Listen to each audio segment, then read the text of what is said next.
Hello, I'm Karen Malone, and I am a Garland County Master Gardener, as well as the Horticulture Manager at Garvin Woodland Gardens. And today I'm going to talk about planting a wildflower garden or wildflower bed. The main thing that you'll need for your home is a sunny place where the plants can get at least 8 hours of sun, and if they can get 12, that's even better. The wild seeds that we put down are drought tolerant and love a hot sunny place. The soil does not have to be great. As a matter of fact, if it's clay, that's okay, as long as they don't have wet feet. If you've got a good place where they'll drain, then you'll be in good shape. The first thing I like to say is, if you're going to do this in your yard, do not till. Do not till the ground for your wild seed bed. What you want to do is the area that you want your seeds in, mow it as close as you can to the ground without ruining your mower. If you can get it all the way down to one, mow it that low. Once you have mowed the area that you want to plant the wild seed in, then go through with an herbicide and let the herbicide do its thing for about 10 days. After your 10 days, you may want to water that area and watch for any other little seedlings that want to pop up. Give them about a week and then go back through and one more herbicide application. After you've made your 2 applications and given enough time for them to do their job, which is usually about a week, then you're ready to plant. You'll want to go in with a leaf rake, rake the area out just to get all of the debris that you've mowed out of there out. And then you're going to lightly spread your seed.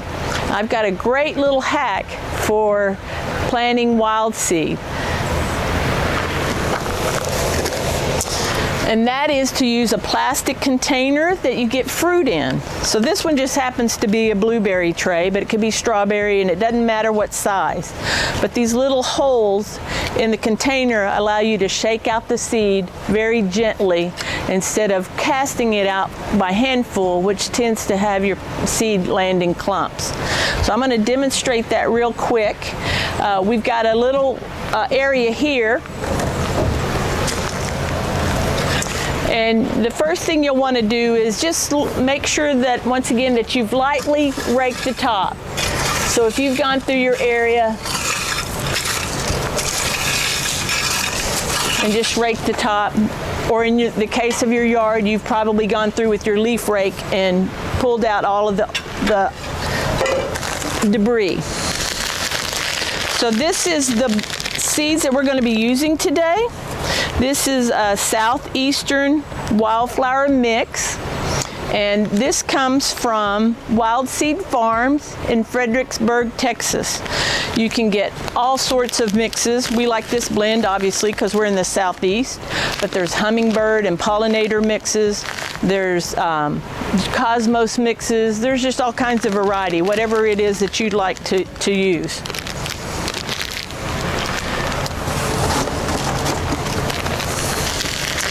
The seeds are vacuum packed, so it's hard to mix them up without cutting and letting a little air into the bag.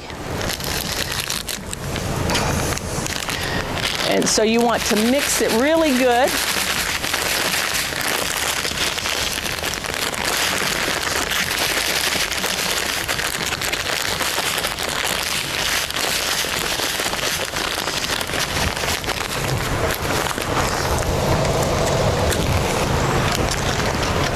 Then I'll pour this out over the area that you want your seeds in.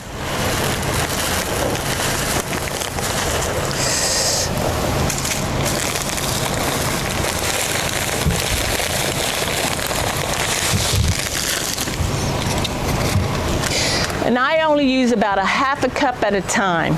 Just it gives me a little more control. So you can see as that just lightly sprinkle that in.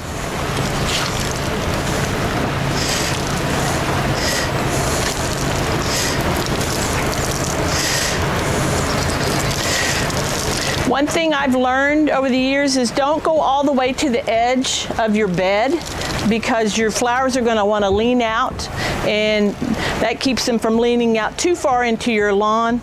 A lot of times where you have trouble mowing around them when you mow. All right. Then you can go back with a rake, or you can step them into the ground, just depending on how big the area is. You just want good contact with the soil. So that's one way to do it. Or you can take your rake and just gently push them in. I recommend lightly watering them in after you have done this, mainly just to keep the birds out of the seeds. So if you can water them in, they get kind of muddy and wet, then it tends to keep, birds away. If they're just laying out there dry, you might see a flock of birds in your garden before the day's over eating your seeds. And then if you're judicious about when you plant them and you get some good rain, fall rain, then you do not need to water them. I have planted them as late as around Halloween and not watered them at all, and they do just fine. Remember, they're wild seeds, so they're adapted to, nature's growing conditions. So that's one thing that makes them really an easy crop to grow, garden to grow, and in the spring it's just beautiful. My other recommendation is put them somewhere where you can see them out your window.